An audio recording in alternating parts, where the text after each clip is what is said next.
Kalyani Nagar hit and run प्रकरणातली तीच अपघातग्रस्त पोर्शे कार इथं येरवडा पोलीस स्टेशनमध्ये ठेवलेली आहे। ती आता झाकून टाकलेली आहे कव्हरने, ताडपत्रीने। कारण आपल्याला माहिती आहे परदेशी जर्मनीचे त्या कंपनीचे काही अधिकारी आणि आरटीओ इथे येऊन गेले आणि त्या गाडीची तपासणी केली।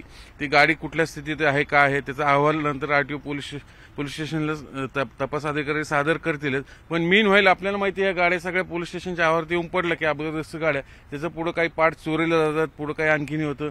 पुन्हा ही करोडची गाडी म्हणजे जवळपास त्याची किंमत अडीच कोटी सांगितली जाते। पुन्हा काय झालं तर आणि पुन्हा ह्या गाडी मालकाने तक्रार केली की गाडीत काही दोष होता म्हणून अपघात झालेला आहे।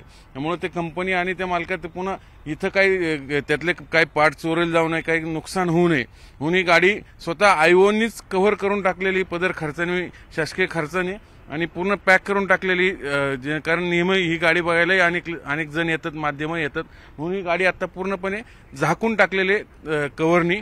आणि आता ह्या स्थितीत नंतर जेव्हा केव्हा ही केस कोर्टात उभी राहील तेव्हा हा पुरावा म्हणून सादर केला जाईल आणि त्या पुराव्यामध्ये गाडीच्या तांत्रिक बिघाड कुठे छेडछाड होऊ नये म्हणून ही कव्हर करून टाकलेली आहे। Video journalist Sachin Hanchate, Chandran Phunde, news 18 Lokmat, Pune.